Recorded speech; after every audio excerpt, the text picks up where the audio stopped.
दोस्तों, भारत में उत्तर से लेकर दक्षिण और पूर्व से लेकर पश्चिम तक अनेकों मंदिर हैं। ये मंदिर अलग अलग देवी देवताओं को समर्पित हैं और अलग अलग कालखंड में इनकी स्थापना हुई। और इन सभी मंदिरों की अपनी एक अलग कहानी भी है। इन मंदिरों से लोगों की न सिर्फ आस्था जुड़ी हुई है, बल्कि अनेकों परिवारों का पालन पोषण भी इनके द्वारा होता आ रहा है। ऐसा ही एक मंदिर स्थित है भारत के पश्चिमी छोर पर, जिसका एक लंबा इतिहास और दिलचस्प सफर रहा है। जी हाँ, हम बात कर रहे हैं गुजरात के वेरावल में लोकेटेड फेमस और हिस्टोरिकल हिंदू टेम्पल यानी सोमनाथ मंदिर या देव पाटन की, जिसका इंपॉर्टेंस रिलीजन, कल्चर और मिथोलॉजी के साथ साथ हिस्ट्री में भी काफी सिग्निफिकेंट रहा है। ये टेम्पल हिंदूज के मोस्ट सेक्रेड पिलग्रिमेज साइट्स में से एक है और इसे लॉर्ड शिवा के 12 ज्योतिर्लिंग श्राइन्स में से सबसे पहला ज्योतिर्लिंग माना जाता है। अक्सर जब हम मॉन्यूमेंट्स की बात करते हैं तो उसको कब और किसने बनवाया इसका जिक्र जरूर होता है, पर गुजरात का ये सोमनाथ टेम्पल अपने कंस्ट्रक्शन के मामले में एकदम यूनिक है, क्योंकि हिंदू मिथोलॉजी के अकॉर्डिंग सबसे पहले सोमनाथ टेम्पल का स्ट्रक्चर किसी मानव ने नहीं, बल्कि खुद लॉर्ड सोम या मून गॉड ने कंस्ट्रक्ट किया था।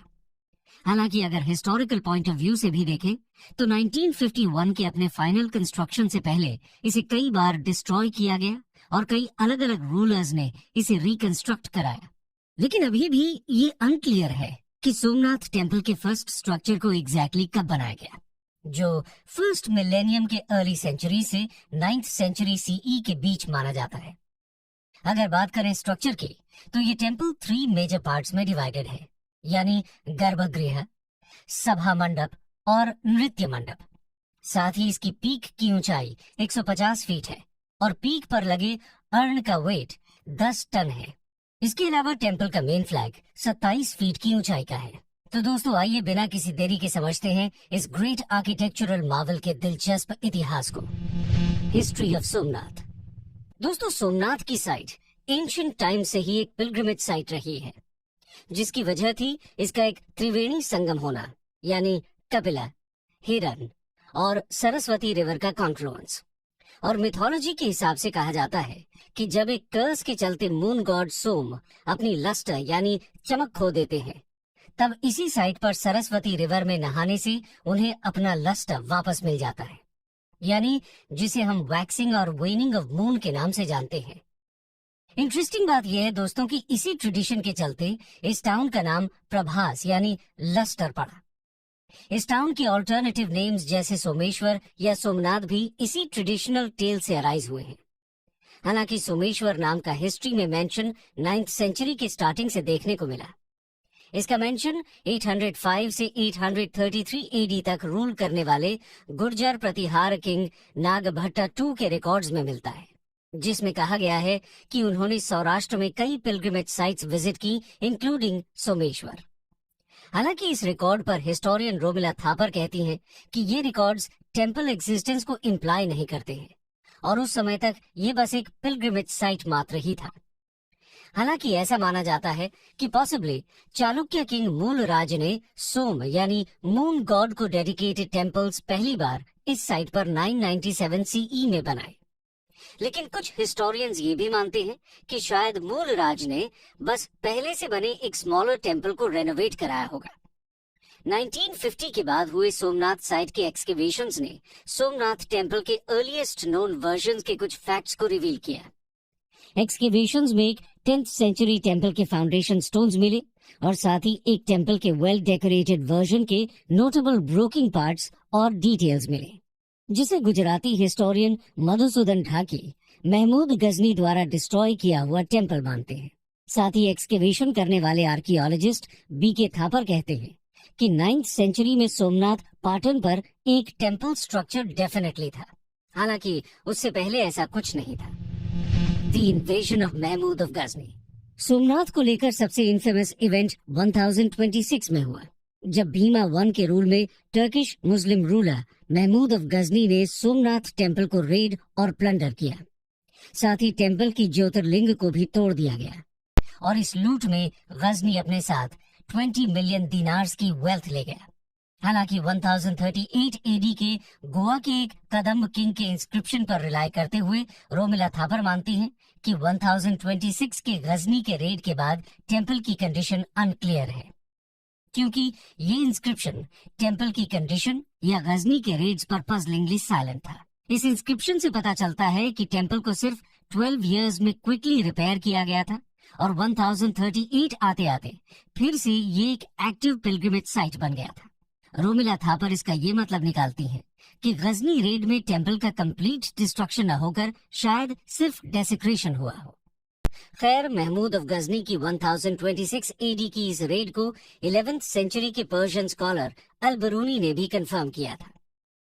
अल-बरूनी महमूद ऑफ गजनी के कोर्टियर थे और उन्होंने 1017 से 1030 एडी के बीच कई ओकेजन्स पर महमूद के ट्रूप्स को अकंपनी किया। इसके अलावा अल-बरूनी रेगुलर इंटरवल्स में north west Indian subcontinent region में भी रहे थे। अल-बरूनी के साथ साथ 1026 सीई की इस रेड को और भी कई इस्लामिक हिस्टोरियंस जैसे गर्दीजी, इब्न जाफिर और इब्न अलातेर ने भी कंफर्म किया है। अल-बरूनी ने ये लिखा है कि महमूद ने सोमनाथ टेम्पल को डिस्ट्रॉय किया और उसके रेड्स का मोटिव सिर्फ टेम्पल को प्लंडर करना ही नहीं बल्कि एक ट्रू मुस्लिम के राइचियस आइकोनोक्लाज्म को सेटिस्फाई करना भी था। और महमूद जब वापस गजनी लौटा तो वो हिंदू टेम्पल्स के कॉस्टली स्पॉइल से लेटन था। हालांकि अल-बरूनी इन रेड्स को ऑब्लिकली क्रिटिसाइज करते हैं, जिसकी वजह थी इंडियन प्रॉस्पेरिटी का रूइन किया जाना। रेड्स की वजह से सभी फॉरेनर्स को लेकर हिंदूज में एंटेगनिज्म का डेवलप होना और साथ ही महमूद के कॉन्कर्ड रीजन से हिंदू साइंसेस के स्कॉलर्स का लार्ज स्केल पर डिपार्चर करना। बरूनी के अलावा साउथ एशियन हिस्ट्री और Islamic studies scholar Jamal Malik के अकॉर्डिंग 1026 में गुजरात के well known pilgrimage Somnath temple के डिस्ट्रक्शन ने महमूद की आइकन ऑफ इस्लाम के रोल को क्रिएट करने में मेजर रोल प्ले किया। साथ ही इस टेम्पल का डिस्ट्रक्शन इस्लामिक आइकोनोक्लाज्म के पर्शियन स्टोरीज में एक क्रूशल टॉपिक बन गया। 11th सेंचुरी और उसके बाद के कई इस्लामिक हिस्टोरियंस ने अपनी पब्लिकेशंस में सोमनाथ के डिस्ट्रक्शन को एक राइचियस एग्जाम्पलरी डीड के फॉर्म में इंक्लूड किया। एक तरफ जहां इस बात ने पर्शियन साइड को एपिक ऑफ कॉन्क्वेस्ट की कल्चरल मेमोरी के थ्रू इंस्पायर किया और इन्हीं स्टोरीज और क्रॉनिकल्स ने महमूद को पर्शिया में मुस्लिम्स के एग्जाम्पलरी हीरो और इस्लामिक वॉरियर के स्टेटस पर एलिवेट किया, तो वहीं सोमनाथ ने हिंदूज को अपने रिकवरी, रीबिल्डिंग की टेल्स और एपिक्स ऑफ रेजिस्टेंस के थ्रू इंस्पायर किया। हालांकि 1169 के एक इंस्क्रिप्शन के रिकॉर्ड्स के अनुसार 1143 से 1172 एडी तक रूल करने वाले कुमारपाला ने वुडन टेम्पल को रिप्लेस कर सोमनाथ टेम्पल को एक्सीलेंट स्टोन वर्क के साथ रीबिल्ड किया और इसमें जूल्स स्टड कराए। लेकिन 1299 में अलाउद्दीन खिलजी की आर्मी को लीड करते हुए उलुग खान ने गुजरात का इन्वेजन किया और वाघेला किंग कर्ण को हराने के साथ ही सोमनाथ टेम्पल को फिर से प्लंडर किया गया, जिसके बाद 15th सेंचुरी के कान्हाड़े प्रबंध और 17th सेंचुरी की नैणसीरी ख्यात में लिखा मिलता है कि जालौर के चहामड़ा राजा रावल कान्हड़ दे ने जालौर के नजदीक दिल्ली आर्मी पर अटैक करके सोमनाथ आइडल को रिकवर किया और हिंदू प्रिजनर्स को रिलीज कराया। लेकिन कई और सोर्सेज का मानना है कि आइडल को दिल्ली ले जाया गया था और वहां पर उसे मुस्लिम्स के पैरों से क्रश कराया गया।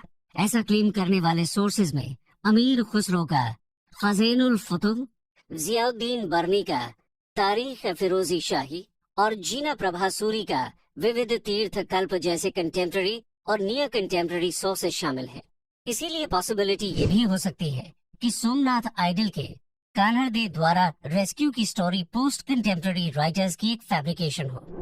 हालांकि ये पॉसिबिलिटी भी बताई जाती है कि खिलजी की आर्मी अपने साथ मल्टीपल आइडल्स को दिल्ली ले जा रही थी और शायद कान्हड़ दे की आर्मी ने उसमें से एक को रिट्रीव कर लिया हो। खैर, इसके बाद 1308 में सौराष्ट्र के चुड़ासमा किंग महिपाल I ने टेम्पल को रीबिल्ड कराया और 1331 से 1351 के बीच उनके बेटे खेंगरा ने यहाँ लिंगम को स्थापित कराया। हालांकि एक बार फिर 1395 में मंदिर को दिल्ली सल्तनत के अंडर गुजरात के लास्ट गवर्नर जफर खाना ने डिस्ट्रॉय किया और आने वाले कुछ ही सालों में फिर से 1451 में गुजरात के सुल्तान महमूद बेगड़ा ने टेम्पल को डेसिक्रेट किया। मुस्लिम रूलर्स के कंटिन्यूअस रैवेजेस झेलने वाला ये टेम्पल मुगल पीरियड में भी सेफ नहीं रहा और 1665 में मुगल एम्परर औरंगजेब ने बाकी टेम्पल्स के साथ ही सोमनाथ टेम्पल को भी डिस्ट्रॉय करने के ऑर्डर्स दिए। औरंगजेब ने साथ ही ये वार्निंग भी दी थी कि अगर हिंदूज ने टेम्पल में वर्शिप को दोबारा रिवाइव किया तो टेम्पल को कंप्लीटली डिमोलिश कर दिया जाएगा। हालांकि नॉर्दर्न इंडिया में मराठा एक्सपेंशन के चलते कई डिटीरियोरेटेड टेम्पल्स को रिवाइव किया गया और 1783 में इंदौर की महारानी अहिल्याबाई होलकर ने सोमनाथ टेम्पल को रीबिल्ड कराया। आज इस टेम्पल को ओल्ड सोमनाथ या अहिल्याबाई मंदिर के नाम से जाना जाता है, जो मेन सोमनाथ मंदिर से 200 मीटर की दूरी पर स्थित है। दोस्तों, इस तरह मिडीवल पीरियड में सोमनाथ मंदिर ने अनेकों आक्रमणों का सामना किया। अब आगे देखते हैं ब्रिटिश राज के समय इसके इतिहास को। वैसे तो उस दौरान बहुत खास डेवलपमेंट नहीं हुए, लेकिन ब्रिटिश राज के time proclamation of the gates एक फेमस इवेंट रहा। आइए जानते हैं इसके बारे में। British Raj and Somnath. दोस्तों, 1842 में ब्रिटिश इंडिया के गवर्नर जनरल लॉर्ड एलनब्रो ने proclamation of the gates issue किया, जिसके तहत उन्होंने अफगानिस्तान में काबुल की बैटल फाइट कर रही ब्रिटिश आर्मी को ये ऑर्डर्स दिए कि वो गजनी होते हुए इंडिया आए और महमूद ऑफ गजनी के टूम से सैंडलवुड गेट्स को वापस इंडिया लेकर आए। ऐसा माना जाता था कि ये गेट्स महमूद सोमनाथ टेम्पल के प्लंडर के टाइम यहाँ से ले गया था, और एलनब्रो के इंस्ट्रक्शंस के चलते जनरल विलियम नॉट ने सितंबर 1842 में गेट्स को रिमूव कर लिया और 6th जाट लाइट इन्फेंट्री की एक पूरी रेजिमेंट को वो गेट्स इंडिया लाने के काम में लगाया गया। हालांकि इंडिया आने पर वो गेट्स ना तो गुजरात डिजाइन के पाए गए और ना ही इंडियन डिजाइन के। साथ ही वो गेट्स सैंडलवुड के न होकर गजनी नेटिव देवदार ट्रीज के थे, जिसके चलते इन्हें सोमनाथ से ऑथेंटिक नहीं माना गया। हालांकि ये गेट्स आज भी आगरा फोर्ट के आर्सेनल स्टोर रूम में प्लेस्ड हैं। आइए अब आगे बढ़ते हैं और पोस्ट इंडिपेंडेंस पीरियड में हुए सोमनाथ टेम्पल के रिकंस्ट्रक्शन की बात करते हैं। Reconstruction during 1950 to 1951। दोस्तों, इंडिपेंडेंस के पहले वेरावल जूनागढ़ स्टेट का पार्ट था, जिसके रूलर ने 1947 में पाकिस्तान ज्वाइन करने का फैसला कर लिया था। इंडिया ने इस एक्सेशन को कंटेस्ट किया और एक रेफरेंडम ऑर्गेनाइज करने के बाद जूनागढ़ को एनेक्स कर लिया गया, जिसके बाद 12 नवंबर 1947 को इंडिया के डेप्यूटी प्राइम मिनिस्टर वल्लभ भाई पटेल स्टेट स्टेबलाइजेशन के लिए आर्मी को डायरेक्ट करने जूनागढ़ जाते हैं। उसी विजिट में उन्होंने एक बार फिर से सोमनाथ टेम्पल के रिकंस्ट्रक्शन के ऑर्डर्स दिए और इसके बाद जब पटेल, के.एम. मुंशी और कांग्रेस के बाकी लीडर्स सोमनाथ के कंस्ट्रक्शन के प्रपोजल को लेकर गांधी जी के पास पहुंचे तो गांधी जी ने इस मूव को सपोर्ट किया। साथ ही उनका कहना था कि रिकंस्ट्रक्शन में लगने वाला पैसा पब्लिक से कलेक्ट किया जाए और टेम्पल को स्टेट से फंडेड नहीं होना चाहिए। जहां एक तरफ प्रोजेक्ट से एसोसिएट होना गांधी जी ने खुद के लिए प्राउड मोमेंट बताया था, तो वहीं रेनोवेशन से पहले ही गांधी और पटेल की डेथ हो गई, जिसके बाद कंस्ट्रक्शन का काम फिर के.एम. मुंशी के अंडर कंटिन्यू रहा, जो कि उस समय प्राइम मिनिस्टर पंडित जवाहरलाल नेहरू के कैबिनेट में food and civil supplies minister थे। कंस्ट्रक्शन फेज में अक्टूबर 1950 में रूइंस को पुल डाउन किया गया। साथ ही टेम्पल साइट पर प्रेजेंट मॉस्क को कंस्ट्रक्शन व्हीकल्स की हेल्प से कुछ किलोमीटर्स दूर शिफ्ट कर दिया गया और फाइनली 11 मई 1951 को के.एम. मुंशी के इनविटेशन पर रिपब्लिक ऑफ इंडिया के फर्स्ट प्रेसिडेंट राजेंद्र प्रसाद ने टेम्पल के लिए इंस्टॉलेशन सेरेमनी को परफॉर्म किया। दोस्तों, इस हिस्टोरिकली सिग्निफिकेंट टेम्पल की हिस्ट्री को समझने के लिए सोमनाथ टेम्पल साइट और कोस्ट लाइन को आर्कियोलॉजिकल एविडेंसेस के लिए कई बार एक्सकेवेट किया गया। आइए समझते हैं इस मॉन्यूमेंट के आर्किटेक्चरल हिस्ट्री को। Architectural history. दोस्तों, सबसे मेजर एक्सकेवेशन टेम्पल के पोस्ट इंडिपेंडेंस रिकंस्ट्रक्शन के पहले 1950-51 में कंप्लीट किया गया, जिसे आर्कियोलॉजिकल सर्वे ऑफ इंडिया के डायरेक्टर्स में से एक बी.के. थापर लीड कर रहे थे। बी.के. थापर की स्टडी ने 10th सेंचुरी या उससे पहले के एक लार्ज टेम्पल के डायरेक्ट और सब्सटैंशियल एविडेंस प्रेजेंट किए। साथ ही थापर ने ये एस्टिमेट किया कि ओल्डर टेम्पल लगभग 9th सेंचुरी का बना हुआ है। तो वहीं दूसरी तरफ इंडियन टेम्पल आर्किटेक्चर के स्कॉलर ढाकी के अकॉर्डिंग ये कंस्ट्रक्शन 10th सेंचुरी में 960 से 973 सीई के बीच हुआ था। इसके अलावा थापर स्टडी में कई आर्टिफैक्ट्स और रूइंस एंशिएंट स्क्रिप्ट के एविडेंसेस के साथ पाए गए, जो बेसिकली ब्राह्मी या उसके बाद की प्रोटो नागरी या नागरी स्क्रिप्ट्स थी। दोस्तों, एंशिएंट स्क्रिप्ट्स में मिले ये एविडेंसेस सोमनाथ पाटन की एंटिक्विटी को लगभग फर्स्ट मिलेनियम कंफर्म करते हैं। हालांकि दोबारा सोमनाथ टेम्पल के पास कुछ सोमनाथ पाटन साइट्स को 1970s में M.K. धावलिकर और Z.D. अंसारी की लीड में एक्सकेवेट किया गया। इस बार कई लोकेशंस पर डीपर डिगिंग्स की गई, जिसने ह्यूमन सेटलमेंट के 5 पीरियड्स के एविडेंस रिपोर्ट किए। इसके बाद 1992 में M.K. धावलिकर और इंडस वैली स्टडीज के लिए फेमस आर्कियोलॉजिस्ट ग्रेगरी पॉशल ने प्रभाष पाटन पर अपनी आर्कियोलॉजिकल डिस्कवरीज की एनालिसिस की रिपोर्ट सबमिट की, और इनकी एनालिसिस में Somnath site pre second millennium BCE period से ही एंशिएंट ह्यूमन सेटलमेंट की एविडेंसेस शो करती है। साथ ही उन्होंने इसमें एक पीरियड को प्री हड़प्पन फेज के फॉर्म में भी डेट किया है। लेकिन ये डिस्कवरीज या तो सिरेमिक्स थी या वेयर्स और ज्वेलरी, यानी उन्हें कोई भी एंशिएंट टेम्पल पार्ट्स नहीं मिले थे। दूसरी तरफ चार्ल्स हर्मन की क्रिटिकल रिव्यू के अकॉर्डिंग जो भी एविडेंसेस अवेलेबल थे, उनमें से कोई भी pre first millennium BCE era के सोसाइटी और कल्चर से डायरेक्ट लिंक्ड नहीं था। लेकिन वो कहते हैं कि इस बात के परसुएसिव एविडेंस मिलते हैं कि प्रभास पाटन एक अर्ली हड़प्पन साइट थी, जहां सेडिमेंट्री फार्मिंग के साथ कैटल शीपिंग भी प्रैक्टिस की जाती थी। हालांकि इसके अलावा जो प्रभास पाटन माउंट्स एक्सकेवेट किए गए वो 2000 से 1800 BCE के कंटिन्यूड पोस्ट हड़प्पन सेटलमेंट्स के एविडेंस शो करते हैं। कंक्लूजन। दोस्तों, ये थी कहानी इस फेमस मॉन्यूमेंट की, जो हिस्टोरिकल इंसिडेंट्स के साथ साथ हिंदुइज्म के फ्रीक्वेंट अप एंड डाउन का भी इम्पोर्टेंट सिंबल रहा। कई फॉरेन इन्वेजन्स और स्ट्रक्चरल डैमेजेस के बाद भी इस टेम्पल का एक एक्टिव पिलग्रिमेज साइट बने रहना न सिर्फ इस मंदिर की इम्पोर्टेंस को बल्कि हिंदुइज्म के रेजिलिएंट नेचर को भी रिप्रेजेंट करता है।